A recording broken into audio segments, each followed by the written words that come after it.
when I was thinking about this talk. How do I cover something as vast as the whole history of science in 45 minutes? I was in the supermarket and I was looking at what was on the shelves, and you had all sorts of things, nylon tights, drugs, aluminium foil, fluorescent light bulbs. And as I was looking at these things, I was just struck that they're all the product of modern industries, and all industries that are suffused with science. In the sense that in order to have these things, it's not just enough to know how they work. Sorry, could you pass my water, please? How, for example, paracetamol works is kind of trivial in the sense that you put one in your mouth and the pain goes away. But in order to have these products of modern industries, it's necessary to have an insight into why they work. It's necessary to have a rational insight precisely into the necessity of nature. And that's the essence of science. In the case of paracetamol, it's necessary to know something of the atomic structure of matter, how it builds up into molecules, how those molecules interact with our biochemistry. And yet you could say in a sense that humanity has been using chemistry quite effectively for millennia. Probably the earliest use of chemistry is in cooking food. What do you do when you cook food? You kill bacteria, you denature proteins, you break down hard substances like collagen into softer substances like gelatin, and it all aids digestion. And people did this for thousands of years without knowing what they were doing. They just knew that it worked. And so this was knowledge. It was knowledge, but it wasn't yet science. It wasn't yet a rational insight. And yet before we knew the world as a species, we acted upon the world. Through the process of labor, we sought to bend nature to our own ends. And in the wonderful words of Goethe, in the beginning was the deed. And it took millennia of practical work, of labor, of experience, of experimentation before this rose to the level of modern science. And so clearly, it's quite obvious that our ideas depend upon our material conditions built up by thousands of generations through the cumulative social process of labor. And yet, when an idea takes root amongst the masses, amongst a broad layer, that idea can take on a sort of, it can develop according to a logic of its own within limits, independent of those material conditions to a degree. And it can develop according to its own internal laws.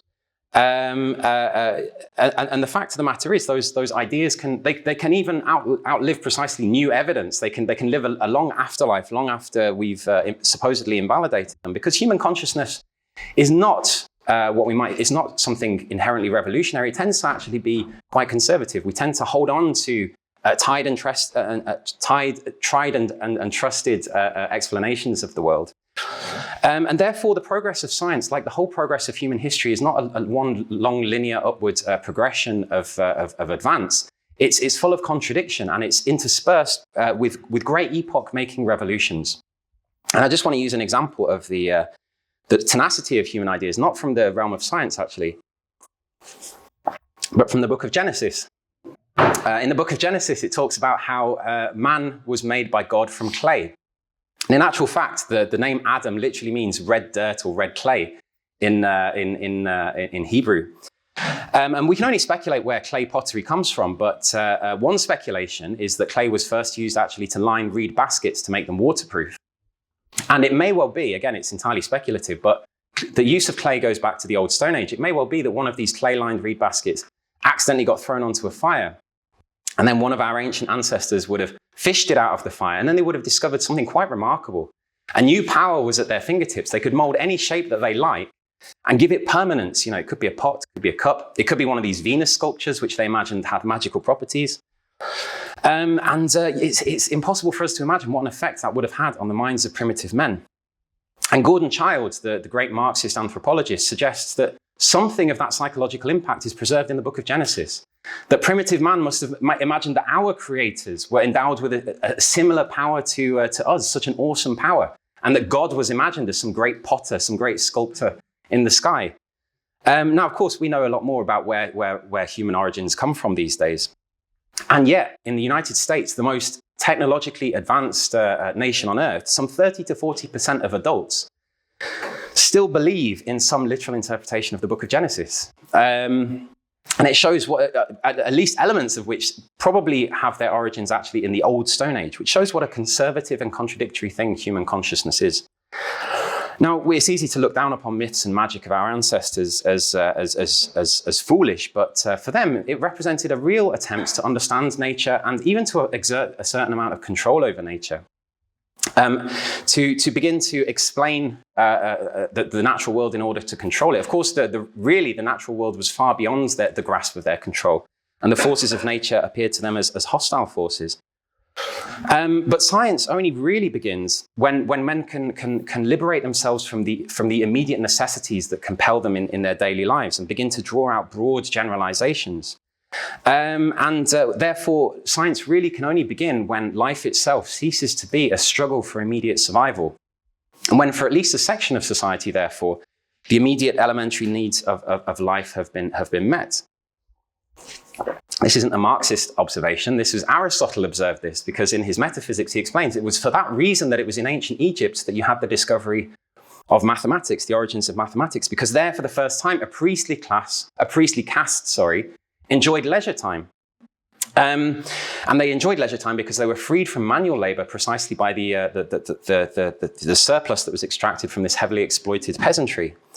And therefore, science really begins at the origins of class society, it was and remains actually throughout class society a privilege of a minority in that society.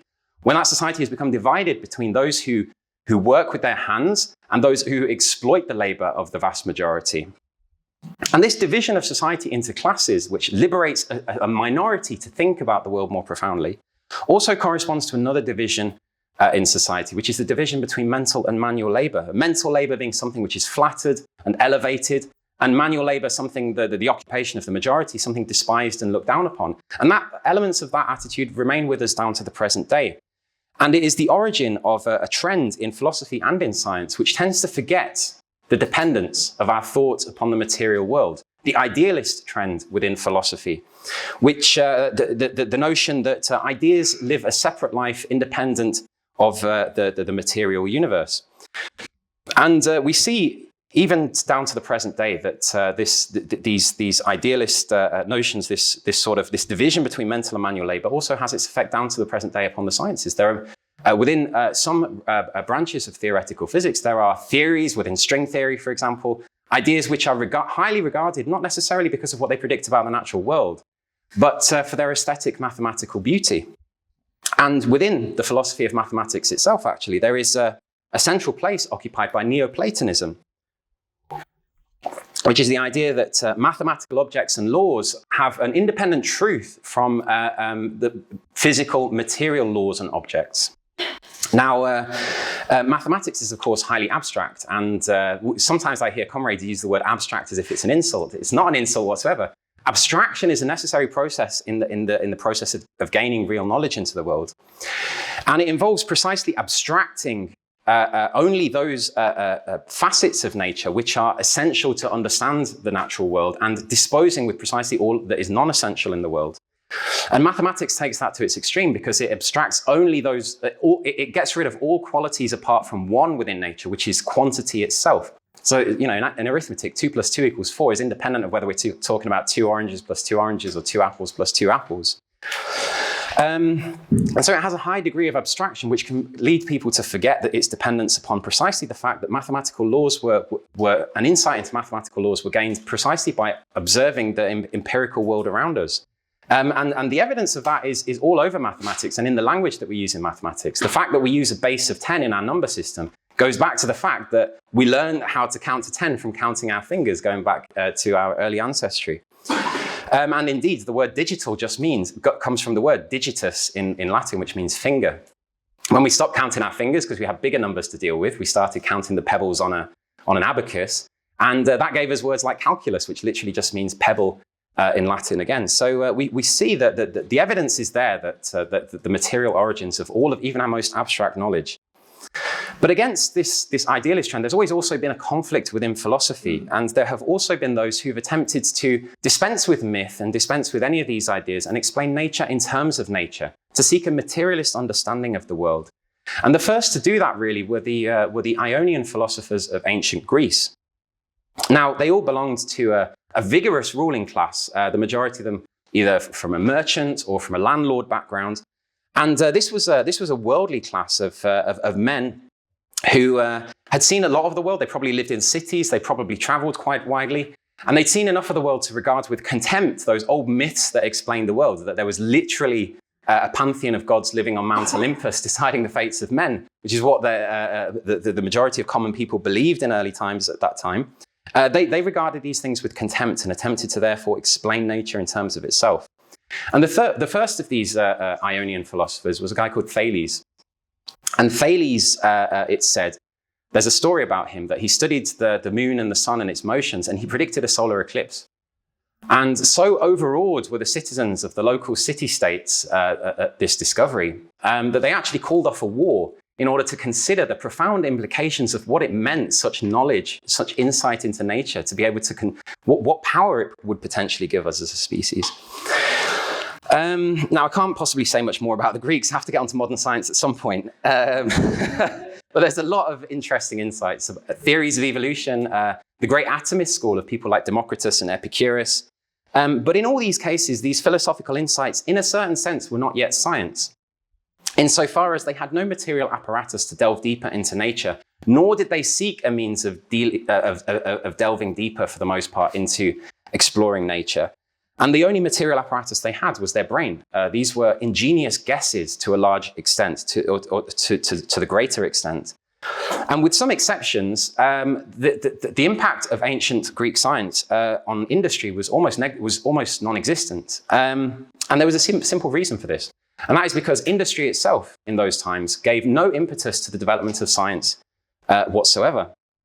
And there was a reason for that. That is because the mode of production of that society was based upon the inexhaustible labor of a supply of slavery. It was slave labor, basically. That was essentially it.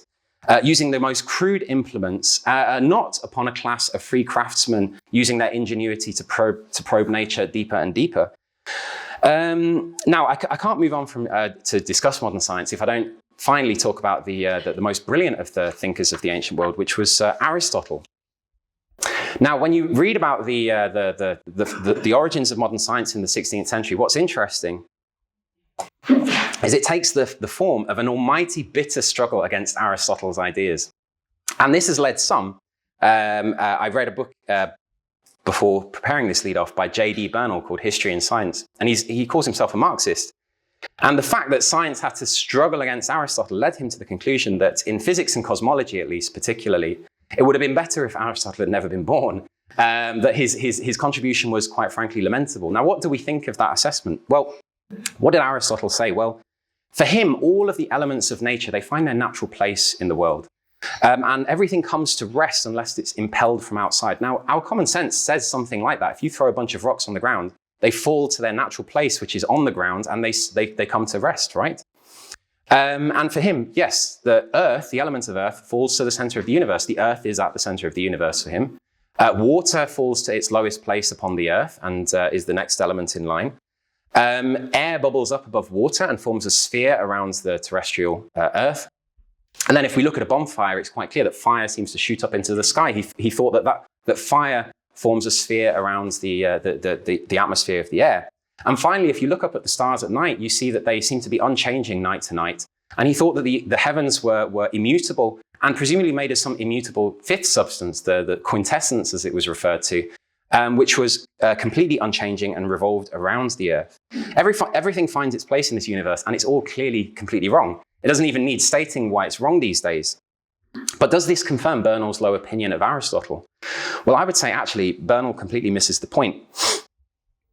And he misses what is truly grandiose in Aristotle, beyond his physics and cosmology as well, which is that here we have, for the first time, an attempt to integrate all of man's knowledge about the world in antiquity into a single, integrated, single, and fundamentally materialist worldview.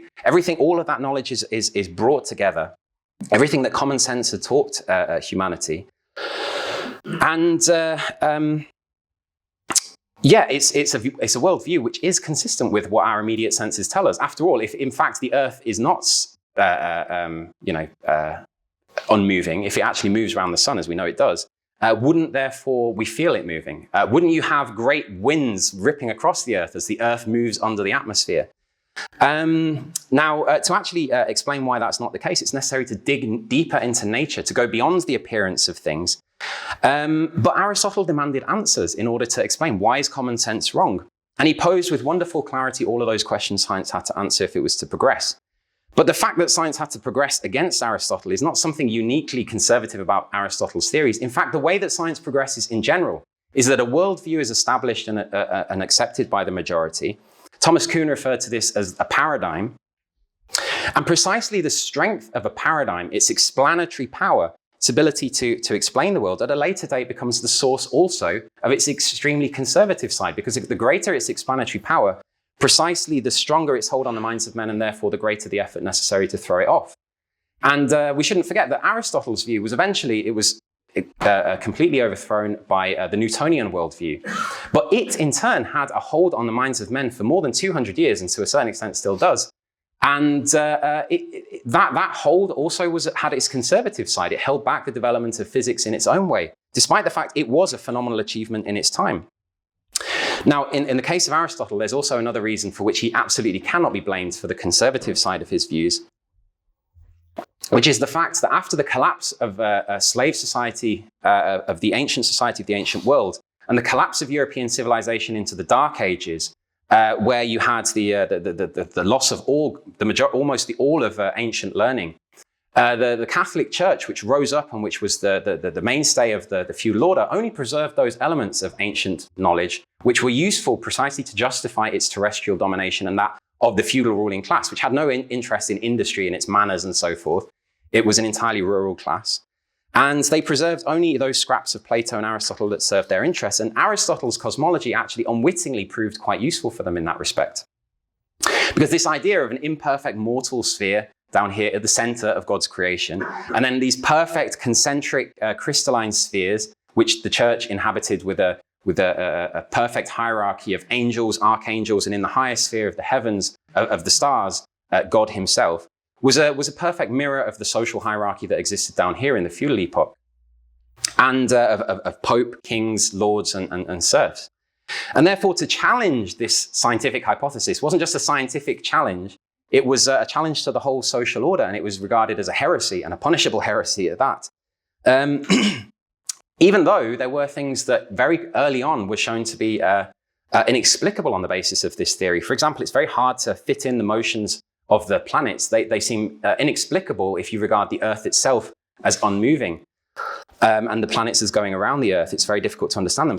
And yet it didn't fall under the weight of its own contradictions, nor on the basis of a challenge from some great genius. It required the rise of a revolutionary class that took up philosophy and science and wielded it as part of an all-round social struggle against the whole order. And that came, of course, with the rise of the bourgeoisie in the period of the Reformation and the Renaissance, when a rising merchant and manufacturing class broke the economic isolation of the feudal manor. They carried out all sorts of explorations, opening up new markets around the world, which gave an impetus to industry, as well as, and that development of industry not only concentrated more and more of the national wealth in the hand of the capitalist class, but it also gave a new curiosity to nature, to new devices and so forth. And this impelled this rising class into conflict eventually with the old feudal order. I'll just give one example of how some of these discoveries gave an advantage to the bourgeoisie. Gunpowder was taken from the Chinese. As soon as it was produced in Europe, however, it was a monopoly of the bourgeois class. They produced it in the cities, and it completely reduced the military effectiveness of the castle walls of the feudal lords and so forth. But John Mayo, who was a brilliant pioneering chemist, said of gunpowder's effect on chemistry that nitra, that admirable salt, hath made as much noise in philosophy as it hath in war, all the world being filled with its thunder. These new industries were completely changing the way that people thought about the world. Navigation itself also gave an enormous impetus to science, because when you're navigating coastal areas, as it mostly had been since the ancient times, you don't really need to know where you're going. You just follow the coastline. But when you're navigating oceans, like in the great explorations and the great trade that was opened up in the bourgeois epoch, you need to know where you're going and you need accurate star charts. So people started to consider the heavens again. And in this context, it was only a matter of time before some bold thinker from amongst this rising class would use this new knowledge and this new study of the heavens in order to challenge the old cosmology of the feudal elite. And of course, Copernicus was the man who came along and did that. Hesitatingly, from his deathbed, he published On the Revolutions of the Heavenly Spheres, because he knew the magnitude of the challenge he was laying down to the church and to the old feudal order. But once the idea was out there, it was anyone's property to pick it up and take this challenge to the ruling class. And you had far bolder thinkers like Galileo, who took another development from industry, the polished lens, and in the telescope, he pointed it up at the heavens and sought to prove Copernicus's point. And of course, now the church started to understand the nature of the challenge it was facing, and it silenced Galileo and forced him to recant. But other revolutionary thinkers weren't prepared to recant. Giordano Bruno, a contemporary of Galileo, is one of the most remarkable thinkers of the bourgeois epoch. He regarded not just that the earth went round the sun, but that other stars are also suns in their own rights, with planets going round them, with life and civilizations on those planets, which is an incredibly daring and modern thing to say, and also completely shatters the notion that Earth and humanity are at the center of God's creation. And for that, he was burnt at the stake for that idea. But I want to actually, people will have, hopefully you will have heard of Giordano Bruno, but you may not have heard of another guy who shared Bruno's views, or something very similar to Bruno's views, called Tommaso Campanella. He was an Italian astronomer and theologian. And he not only rejected the church's cosmology and the whole social hierarchy that it was meant to uphold, but he linked his defense of Copernicanism to the need for a new social order in which property would be held in common. And he believed that it justified the fight for communism, this new cosmology of Copernicus. And not only that, but he actually he was imprisoned for his whole life because he engaged in a conspiracy to rise up against Spanish rule of the south of the Italian peninsula. So, and this was at a time of general ferment, right? This was at a time when the church was going around left, right, and center trying to crush heresies, peasant uprisings, when the bourgeoisie were directly challenging their rule, and also other layers, semi-proletarian layers, plebeian elements in the city and countryside. And I draw this out only to point out that the scientific revolution of the 16th century was no mere intellectual exercise. It was part of a general continent-wide ferment and a revolutionary epoch in general. And science contributed its share of the fighters and also of the martyrs. This was a time, of course, when the bourgeois was a young class, a tempestuous, bold class that took up the boldest ideas in philosophy and science. But eventually, their struggle ended in victory, of course, and the great bourgeois revolutions. Now, it was after the great English Revolution that Isaac Newton completed this, what Copernicus, Galileo, Kepler, and others had begun. And we have the development of the Newtonian system, a worldview which is beginning to become fully crystallized and even somewhat hardened. It's a mechanical world in which everything in the universe follows Newton's laws from down here on Earth all the way up to the planets and the motions of the stars and so forth. And everything is like a giant piece of clockwork, perfectly predictable according to Newton's laws if just you know their initial position. All that was necessary was for this piece of clockwork to be set up, and it would continue rotating on its motions for all eternity. All that was needed was a great clockmaker, basically. And that was precisely what Newton introduced into this worldview. God was back after this great revolutionary challenge. Now God is back, but it's not the interfering God, of course, of the Old Testament. It's more like a constitutional monarch ruling in the manner of the kings of England in Newton's time, you know? He just sets the whole thing up, lets it go, and he's there in the background sort of thing. Now, yes, so when the capitalist class were challenging for power, they needed heroism and all of this sort of stuff. But once they were in power, they just got down to the grubby work of making a profit. And science also found that it could be used for the less than heroic task of justifying the existing social order. Although in defense of Newton, when his ideas and the ideas of the mechanical materialist philosopher John Locke, whose name is very closely associated with him, were transferred to France, they still had a revolutionary edge. But once in power, what was revolutionary about the bourgeoisie was not so much its heroism, but actually precisely the opposite. It was the fact that the profit motive, this grubby motive, unlike all previous exploiting classes before, gave an enormous impetus to the development of industry and the revolutionization of the productive forces, and new inventions, new discoveries. And of course, the bourgeois also produced a class of gentlemen thinkers, of collectors and scientists and explorers who set to work trying to understand these inventions and discoveries. And these inventions and discoveries had enormous impact on the way that people thought. Science still owed more to industry than vice versa at this point. Just to give you one indication, coal mining became ever more important. And as we sought to get into deeper seams of coal, it became more and more necessary to have efficient pumps to pump water out of the coal mines to drain them. Eventually, these pumps became so efficient that we created a vacuum. And this revived the idea that had been buried since the time of the atomists, that all that exists is void and atoms. Atomism was brought alive by the vacuum pump. And Gassendi, the French materialist, precisely revived atomism on the basis of trying to explain this invention. And these ideas in turn fertilized the great materialists that laid the basis for the French Revolution. So the impact of the development of the productive forces was in many cases quite direct. I couldn't talk about the dawning of the bourgeois epoch if I didn't talk about another great invention that is synonymous with the Industrial Revolution, which is the steam engine. Now, the steam engine is a wonderful demonstration of the conservation of energy and of thermodynamics. Here you have chemical energy, which is converted into heat energy, which is transformed into useful work and kinetic energy. And yet, it wasn't because people had these ideas of the conservation of energy that they derived the steam engine. Actually, it was directly by people like Sadi Carnot, who studied the steam engine, who derived the laws of thermodynamics and the conservation of energy, and which are extremely profound laws of nature, actually, the idea of the conservation of energy, that it can neither be created nor destroyed, but transformed. That owes its existence directly to the steam engine. Now, in the wake of the Industrial Revolution, science advances upon such a broad front and at such a pace that it becomes a joke, the idea of me filling in the history of science after this point. Just to give you a few of the epoch-making discoveries in this period, from the late 18th to the end of the 19th century, you have the birth of modern chemistry and the oxygen theory. You have the birth of thermodynamics, the discovery of the cell, Darwin's theory of evolution, of course, and from Faraday to Maxwell, you have the discovery of the laws of electromagnetism. All of this under the enormous impulse of industry, principally. And you could say that at that point, by the middle of the 19th century, science itself goes through a qualitative transformation.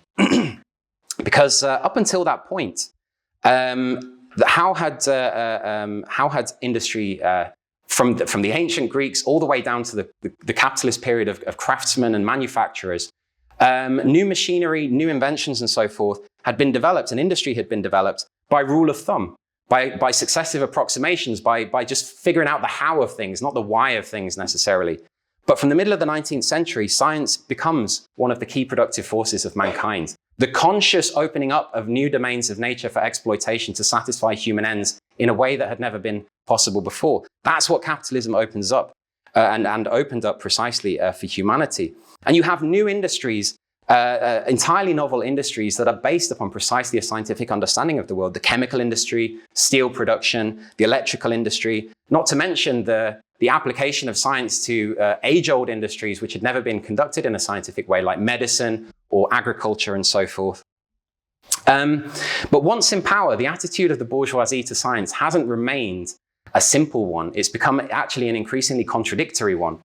Of course, it's become ever more intimately bound with the interests of industry and of big business. That is needless to say. But it's not it's also had an antagonistic relationship. As the ruling class has become more and more firm in the saddle, it's had to justify its rule, and particularly as it's begun to play out its historic role, this couldn't fail to have an impact on science as well.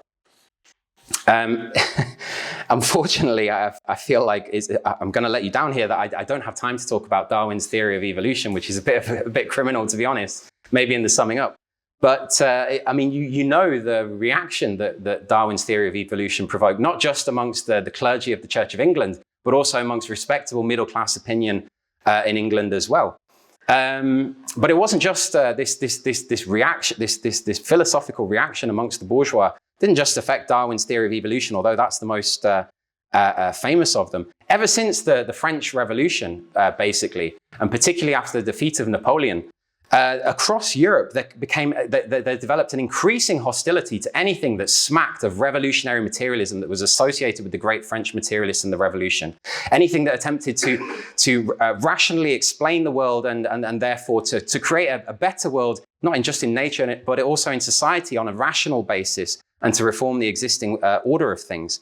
They developed a trend of hostility towards materialism.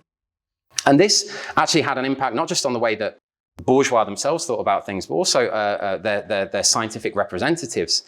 Within chemistry, for example, we don't talk that much necessarily about chemistry, but all the developments in chemistry were leading in the same direction. They were all pointing in the same direction.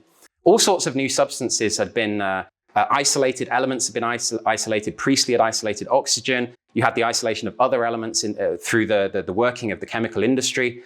The study of coal tars in particular extracted new substances for exploration. And what we discovered when scientists started doing these chemical experiments is that certain chemicals interact in specific ratios. There's a specific ratio of hydrogen and oxygen will react to produce a specific amount of water. You add more oxygen, it won't react with the rest of the they specifically react in those quantities. And the reason for this is very simple. It's because things are made up of atoms. One oxygen atom will react with two hydrogen atoms and therefore will produce a fixed quantity of water. All of the discoveries of chemistry were pointing towards the existence of atoms. And yet atoms, sorry, could I, oh, wonderful. And yet atomism was so closely associated with materialism. It had no place within this atomic world for the transcendental soul and an afterlife, that there was enormous hostility to accepting the theory of atoms, not just of atomism and modern atomic theory, not just within bourgeois society at whole, but also amongst a layer of chemists. And in fact, resistance to atomic theory continued down into the 20th century, long after it had really been proven full stop by chemistry.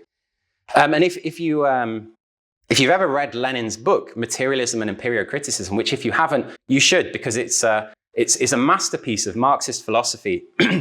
He actually polemicizes in that against two of the last holdouts against atomic theory, whose names are the German chemist Wilhelm Ostwald and the Austrian physicist Ernst Mach, who refused to acknowledge the existence of atoms well into the 20th century. And this was, of course, because of the general hostility towards materialism, which had developed a new life and a new sharpness to that hostility by the 20th century, of course, for another reason. And that was the rise of the proletariat and the rise of the philosophical and political representatives of the proletariat and its best representatives, Marx and Engels, who applied the whole of who took everything that was best in bourgeois culture, actually, the scientific method, revolutionary materialism, and which had shown so much when studying the natural world and uncovered so many of its laws. And they applied the materialist method precisely to human society itself and began uncovering its laws. And those laws showed something that was the bourgeois were inimically hostile towards, which is precisely that just as the rise of their system was inevitable, its downfall was also inevitable. And therefore, particularly in the German-speaking world, particularly there because you have the rise of the influence of Marxism in the German-speaking labor movement, you have a growing philosophical reaction. And it's centered particularly in Vienna with the positivist school. Now, if I were to say that the philosophy of science is completely dominated to this day by one school of thinking, it's positivism.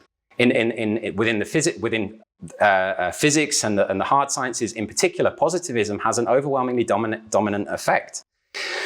And the positivists, particularly at the University of Vienna in the early 20th century, were very much inspired by Ernst Mach, this guy who rejected the existence of atoms, who I mentioned. And Mach directly actually challenged the whole philosophical basis of science. Now, science is based upon materialism. Good science has to be based upon the philosophy of materialism, consciously or unconsciously. That is the notion that there is a material world out there. It can be known and it can be investigated, and its laws do not depend upon our subjective thoughts or upon the thoughts or the ideas of a god or anything transcendental like that. That is at the basis, consciously or unconsciously, of all real scientific thought. Mach directly challenged that. He said that actually we can't know if there is a material world. What we have are only what our senses tell us. We see things, we feel things, we hear things. And what is the role of science?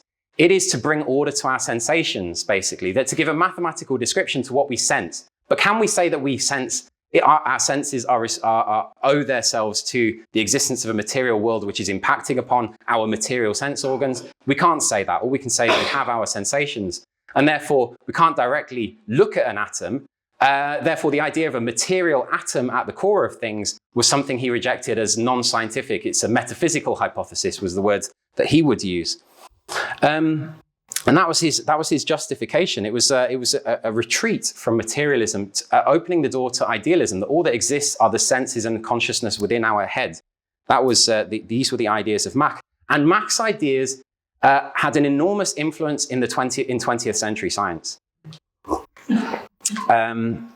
In particular, because they had an enormous influence on those individuals who were bound up with the great twin revolution in physics at the start of the 20th century. He had a big influence on people like Niels Bohr, Werner Heisenberg, and even in his youth on Albert Einstein, those men whose names are intimately connected to the revolutions in quantum mechanics and relativity. I want to say something about the great revolution in physics at the start of the 20th century, because here we find that matter is not a simple thing as we might have thought it to be previously, right? Before the great revolution in quantum mechanics, it was very easy to think of atoms as like tiny marbles on a microscopic scale, bouncing around according to Newton's laws and interacting with each other somehow like that. In actual fact, what quantum mechanics showed is that things are far from so simple, that matter is composed of things that are both particle-like and wave-like. And this introduces very curious phenomena, like the double slit experiment, where matter can appear to pass through two slits as if it's a wave that spreads out, but also like a particle which can only be in one place at any one time. That's a contradiction. Matter becomes something very contradictory, and it poses non-trivial problems that have to be solved. But there are two ways of solving a problem. You can either solve the problem by accepting the fundamental philosophical premise that matter exists independently of observers, and it does have this does have a solution. The material world is knowable. The questions of quantum mechanics has understandable solutions. Or you can deny that there is actually a reality at the basis of things, and that all that exists are our observations, which is what Mach said. We have our observations. We're not trying to tell what's really going on in the material universe. And some of quantum physicists opted precisely for that idealist explanation, that the material world as such does not exist independent of our observations. It's our observations which give matter a determinate properties and reality, position, momentum, and all of these sort of things. This is how they interpreted things like the uncertainty principle and so forth.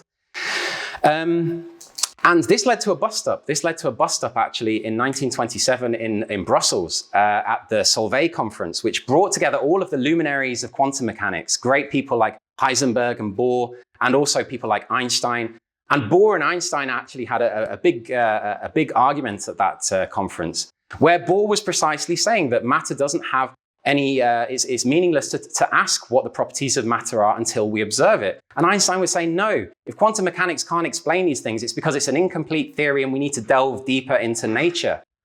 And Bohr won that argument, not because he had the better argument, rather his argument won greater acceptance. And it is now the Copenhagen interpretation, which is owed to the fact that people like Bohr and Heisenberg worked out of the Danish capital, is the dominant interpretation of quantum mechanics. Idealism is winning in quantum mechanics, and not just in quantum mechanics. In cosmology, semi-mystical notions and ideas, and outright mystical notions and ideas are also winning. In the theories of consciousness, I could tell you some stories about that. There's all sorts of rubbish is being accepted in eminent circles of the theoreticians of consciousness and neuroscientists. And much else. The philosophy of mathematics, I talked about that right at the start. Neoplatonism, the idea that mathematical objects have an existence independent of the real material world. This is all represents the penetration of idealism into science, and it's a reflection of the crisis of the bourgeois order reflected in philosophy and in a crisis of ideas. Now, can we be indifferent to that? I would say absolutely we must not be indifferent to that. It is a question of key importance for us, actually. It's too easy, and it's a cop-out to say we'll leave the scientists, these great people in white lab outfits to do the thinking and to solve these epistemological, philosophical questions about whether reality really exists, and we will take an indifferent sort of attitude. No, we don't take this attitude. These are people that live in a society and are reflected and reflect precisely the ideas that circulate in that society and the moods that circulate and come down from the ruling class. It would be a profound mistake. And in order to justify why I think that would be a profound mistake, I want to give a quote which some comrades may have heard before from a founder of quantum mechanics, a great scientist actually, an idealist and a positivist, and a member of the Nazi Party called Pascal Jordan, who understood the philosophical implications of the position he defended, which is the opposite of what we defend. And he said the following in defending that position. He said, this is in a letter to the Nazi Party, offering his services to help fight Bolshevism after coming from a conference of positivists and quantum physicists in Copenhagen at Bohr's mansion. He said to the Nazis, he said, of course, the defeat of Bolshevism, which is now threateningly raising its head among various neighboring peoples, is primarily a matter of political decision-making and ideological and blood-based fighting power. I would agree with that, which cannot be replaced by scientific evidence. Nevertheless, it seems to be a significant sign of the times that the materialist worldview, viewed as a scientific theory, is being exposed as untenable and contrary to scientific knowledge precisely in those areas of science which since the Renaissance have been considered its safest domain. So he understood the significance of this philosophical reaction, and he placed it at the service of the Nazis. The Nazis are particularly stupid people, however, and because he had past associations with Jewish scientists, they said, thank you, but no thank you. But we should, if they understood the political implications of these philosophical debates raging in the sciences, we should too. Since its inception, science was a battleground in the class struggle. And it's still a battleground in the class struggle, particularly in this epoch of the dying phase of capitalism. And the bourgeoisie in their revolutionary phase, they didn't stand aloof from the struggles in philosophy and in science. They didn't hesitate to take the struggles in society into those camps. And we shouldn't either, from a proletarian communist point of view, be afraid to step in and try to understand those struggles and bring in our revolutionary materialist outlook. But I should say, not only should communists take an interest in science, but scientists should also take an interest in communism, because capitalism is threatening to gut science completely in its dying phase. Not only is there a philosophical crisis, we're seeing that individual creativity and boldness is being crushed by capitalism at every level of society. Capitalism is starving all those avenues of research that don't promise to have an immediate profitable outlet. And those that are funded are under enormous pressure to give immediate results. And therefore, you have this publish or perish culture spreading from one field to another, which is degrading the quality of science. It means that, for example, if there's a null, if you get a null result when you do, as in you make a hypothesis and you don't find what you want, that's discarded as not impactful enough. It's not sexy enough. This sort of thing. Well, relativity came from precisely an attempt to find the luminiferous ether by Michelson and Morley in the late 19th, early 20th century. And they went out and they set up an apparatus to discover what is this substance that light travels throughout the universe. They did the investigation and they got a null result. It didn't exist. The implication of that was the great revolution that Einstein carried out. But these days, if you don't get a good result, it's not necessarily published because it's not impactful enough, it's not good enough for your career. There's this constant whip, which doesn't care about the intellectual quality of this stuff, but are you producing for your funders, for your backers, for the people that are pouring the money into research, for big business? The result is that we're seeing, and there are studies that have been produced, and there's an excellent article coming out in the next IDOM magazine by Adam Booth about the crisis in science. There are figures that have been produced that show that the impactfulness, the revolutionary character of science is declining. The number of impactful papers and so forth is actually on the decline. It's actually been measured by certain studies. And we're also seeing how this is all connected to the general crisis of capitalism. You see, in its youth, a relatively small number of ingenious thinkers could, you could have an enterprising entrepreneur could create a new invention and so forth, and a gentleman scientist could make great breakthroughs. But these days, such is the scale of science, which has become a social activity, a collective endeavor, in which, of course, which is increasingly in huge research departments of giant monopolies and in university departments funded by the state, that it's no longer possible through individual effort to make these giant research breakthroughs. What is needed is a plan of production precisely to direct science and to come to the assistance of science. It was possible for Alexander Fleming, for example, to discover penicillin with a small amount of resources.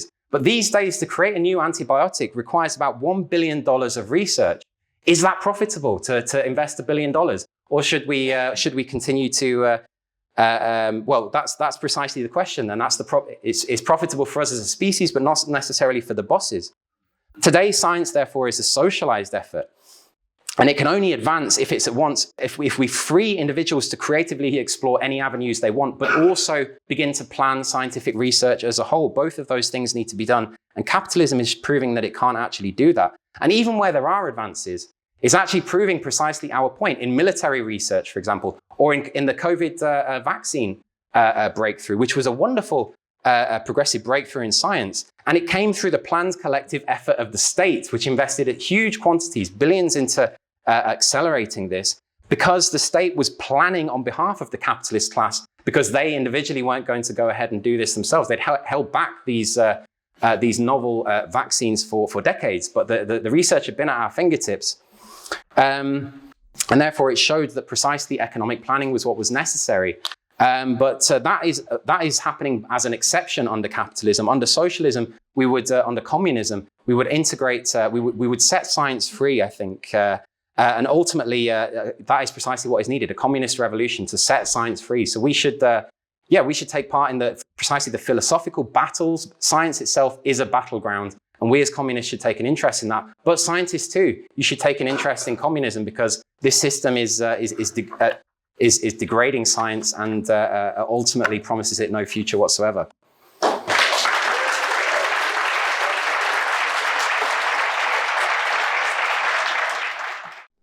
Thanks for listening, comrades. If you want to learn more about this topic, then follow the links in the episode description. As Lenin said, without revolutionary theory, there can be no revolutionary movement.